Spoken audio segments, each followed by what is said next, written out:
Greetings, my dear friends. The purpose of this demonstration is to show you how to create a Red Hat developer account. Using that account, we're going to download the RHEL 8 DVD ISO image, and then we're going to use this image to spawn up a VMware based virtual machine, right? So the first thing you want to do is you want to go to developers.redhat.com and click on login. Now, if you already have an account with Red Hat, you could just directly provide your username and password and then log in. If you do not have an account, you could either click on this register icon on the top, or you could click this link, create one now, right? So this will take you to this page where you can provide some basic information and create your account. Now, since I already have an account, I'm just going to go back to login and then log in here myself. Great. So once you have logged in, you want to click on the box Linux, and here you have an icon download. You click on that, and then you may click on the download the Intel based ISO image, right? I already have this downloaded in my system. It is a 6.7 gig file, so I won't be downloading this again. And once you have the downloaded file ready in your system, the next step is to actually install and configure VMware virtual machine, right? So you go to the official page for VMware, that is vmware.com, click on products, and in here, you would have an option called personal desktop. Now here it's your choice whether you want to use a workstation player or workstation pro. I'm going to go ahead with workstation player, so click on that. On this page, you have the download now icon. This will give you two options for downloading. One is a Windows based download and a Linux based download. For the entire purpose of this demonstration, I'm going to be using a Linux based machine. So I'm using a Fedora 30 machine here. So I'm going to go ahead and click this download here. Again, I already have the VMware workstation downloaded for me. And let me just show you that as well. So you could see this is already downloaded. It's a 500 MB file, and it is actually a bash executable file. So for installation purpose, all you need to do is do a sudo bash and give the path, and the entire installation will be done for you. There is nothing else to be done here. Everything is automated for you.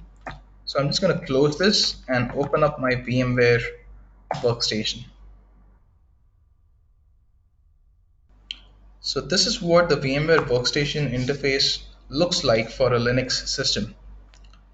What I want to do here is I want to create a new virtual machine. So I'm going to go ahead and click this, and we'll go ahead with a normal typical installation for now. The next thing is you want to select the ISO image to be used for installation. So you might want to click on browse and then select the image here. So we're using a RHEL 8 image. So click on that. Click on next. If you want to create a user account, you could provide some information like the name and set up a password. Do note that the password will be configured for both the normal user that you're creating here and also for the root account, right? If you want to give a particular name to your virtual machine, you can change this here. And if you want the default location where this VM is going to be saved as, if you want to change that, you could change that here as well, right? I'm going to leave both of them as default and click on next here. I do not want to store this disk as multiple files. I want to store it as a single file. A 20 gig seems to be fair enough. So we can move on. I'm going to make some minor changes here. So I'll click on customize.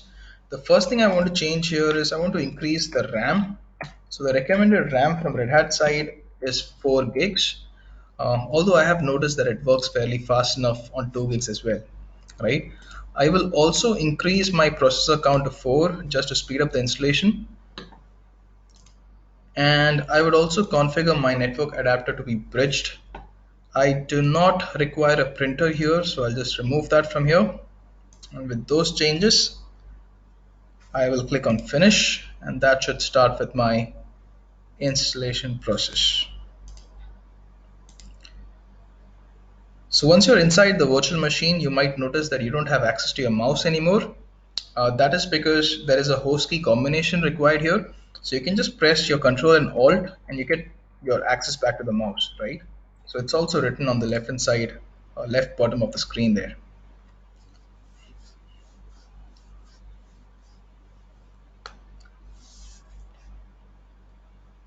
So the installation process is now starting.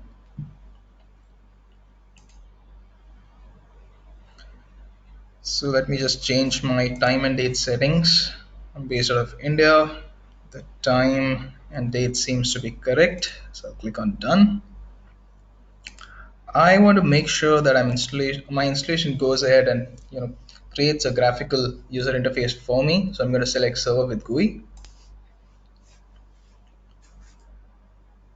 Nothing to be done on the partitioning end. I do not require KDUM, so I'll just go ahead and disable that. My network seems to be connected. I already have an IP address and a DNS setting for me. I will also go ahead and change the hostname for me. Right, so I'll just provide some hostname here and click on done. And we can go ahead and begin our installation. So the installation might take some time, say 5 to 10 minutes, depending on the speed of your system. And I'm going to pause the video here. I'll come back when the installation is complete.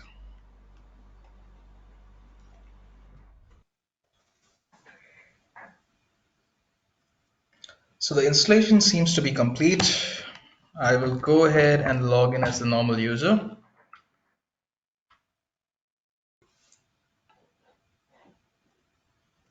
So a pop-up for GNOME help has opened up. I don't require this, so I'm just going to close that. Open up a terminal and switch to the root account. And I will just test for my network connectivity. It looks good.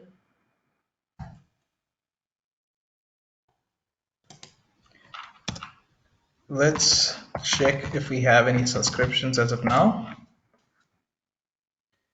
And you can see we currently have no subscriptions. So let's register our system. So you could use your username and password that you used to create that account in developers.redhat.com.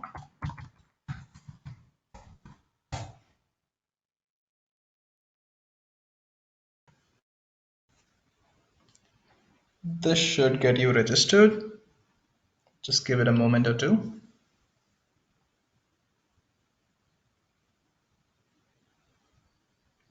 As you can see, your system is now registered with a unique ID.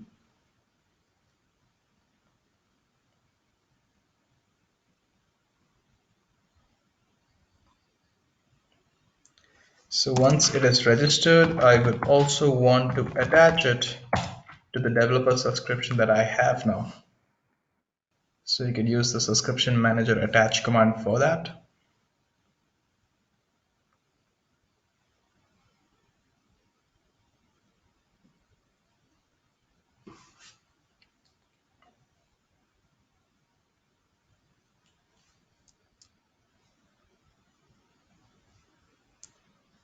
This could take some time.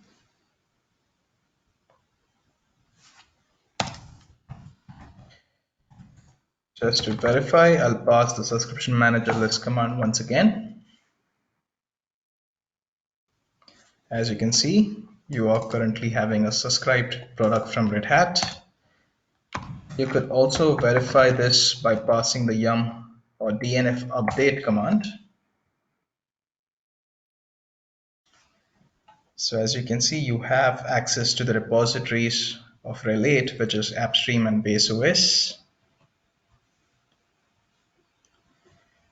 which means you should be able to receive updates from Red Hat. And as you can see, you have updates available from Red Hat. So that's how you install and configure a RHEL8 subscribed product on a VMware based virtual machine. That's all for this video. Thank you for watching. See you in the next one.